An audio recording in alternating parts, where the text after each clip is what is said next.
विक्रम बेताल की कहानी असली वर कौन। ये कहानी बेताल की पांचवी कहानी है, असली वर कौन। इस कहानी में उज्जैन नगर के राजा महाबल के बारे में बताया गया है, जो कि अपनी पुत्री का विवाह एक ऐसे राजकुमार से करवाना चाहते थे जो हर में चीज कुशल हो। राज की इस शर्त के चलते उनके पास कई राजकुमार आए, लेकिन उन्हें कोई योग्य नहीं लगा। अंत में 3 राजकुमार महल आए, जो कि अपने अपने कामों में बेहद निपुण थे।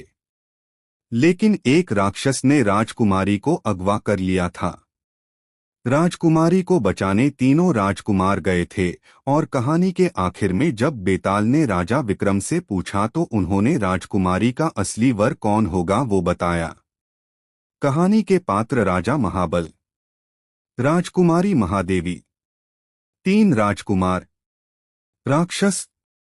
विक्रम बेताल की कहानी असली वर कौन। राजा विक्रमादित्य की बहुत कोशिशों के बाद एक बार फिर से उन्होंने पेड़ से बेताल को अपने कंधे पर लाद लिया। अपनी शर्त के अनुसार बेताल ने एक बार फिर से कहानी सुनाना शुरू कर दिया। असली वर कौन। सालों पहले की बात है, उज्जैन नगर में महाबल नाम के राजा का राज चलता था। महाबल एक महान और कृपालु राजा था। राजा की एक बेटी थी, जिसका नाम महादेवी था। महादेवी एक बहुत खूबसूरत और शांत स्वभाव राजकुमारी थी। राजकुमारी की उम्र शादी के योग्य हो गई तो राजा ने उसके लिए वर ढूंढना शुरू कर दिया। राजकुमारी से विवाह करने के लिए कई राजकुमार आए, लेकिन राजा महाबल को उनमें से कोई भी राजकुमार अपनी बेटी के लिए पसंद नहीं आया। राजा ने राजकुमारी से शादी करने के लिए राजकुमारों के सामने एक शर्त रखी थी। वह शर्त ये थी कि उनका होने वाला दामाद हर चीज में कुशल होना चाहिए।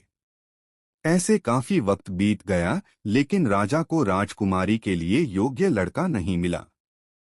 जब राजा महाबल एक दिन अपने राज दरबार में बैठे हुए थे, तो वहां एक राजकुमार आया और कहा कि वह राजकुमारी महादेवी से विवाह करने के लिए आया है। राजकुमार की बात सुनकर राजा ने कहा कि मैं अपनी बेटी की शादी उसी से करवाऊंगा जिसमें हर प्रकार के गुण होंगे। राजा की बात सुनकर राजकुमार बोला, मेरे पास एक ऐसा रथ है जिसमें बैठकर बहुत कम समय में कहीं भी पहुंच सकते हैं। इस पर राजा ने कहा, तुम कुछ समय के लिए इंतजार करो, मैं अपनी बेटी से पूछकर बताता हूँ। कुछ दिनों के बाद एक दूसरा राजकुमार महल आया और उसने राजा से बोला, मैं त्रिकालदर्शी हूँ और भूत, वर्तमान और भविष्य तीनों देखने में सक्षम हूँ। मेरी इच्छा है कि राजकुमारी से मेरा विवाह हो। राजा ने उसे भी कुछ दिन इंतजार करने को कहा। कुछ समय बाद एक और राजकुमार राजा महाबल के पास आया और उनसे उनकी बेटी का हाथ मांगने लगा। राजा ने उससे पूछा, तुम्हारे अंदर ऐसे कौन से गुण हैं जो मैं अपनी बेटी की शादी तुमसे करवा दूं।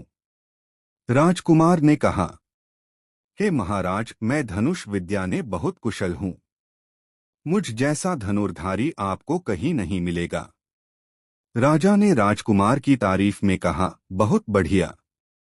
राजकुमार, आप कुछ समय प्रतीक्षा करें, मैं अपनी पुत्री से पूछकर बताता हूँ। राजा तीनों राजकुमारों को लेकर धर्म संकट में पड़ गया, क्योंकि तीनों ही गुणवान थे और वह तीनों से तो अपनी पुत्री से विवाह नहीं कर सकता था। अब ये सवाल था कि आखिर राजकुमारी का विवाह किससे होगा। वहीं दूसरी ओर एक खतरनाक राक्षस राजकुमारी पर नजर रखे हुए था। राक्षस को जैसे ही मौका मिला वह राजकुमारी को अगवा करके ले गया। राजकुमारी के गायब होने की खबर जैसे ही सबको लगी, तभी राजा, रानी और तीनों राजकुमार एकत्रित हो गए। त्रिकालदर्शी राजकुमार ने बताया कि राक्षस राजकुमारी को विंध्याचल पर्वत पर ले गया। ऐसे में पहले वाले राजकुमार ने कहा, मैं अपना रथ लेकर आता हूं, हम सभी उसकी मदद से विंध्याचल जा सकते हैं।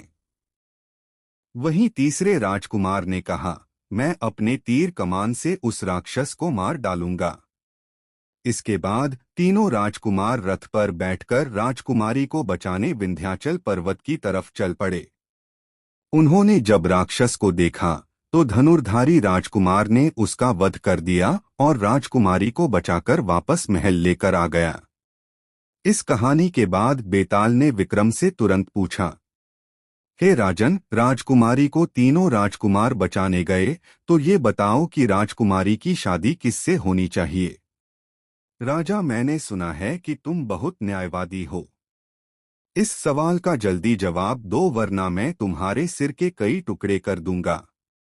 बेताल के सवाल का जवाब देते हुए राजा विक्रमादित्य ने कहा कि राजकुमारी की शादी धनुर्धारी राजकुमार से होनी चाहिए, क्योंकि उसने ही राक्षस को मारकर राजकुमारी की जान बचाई और बाकी दोनों ने तो बस उसकी मदद की है। जैसे ही राजा विक्रम ने जवाब दिया, बेताल उड़कर फिर से एक बार पेड़ पर जाकर लटक गया। विक्रम बेताल की कहानी असली वर कौन की कहानी से सीख।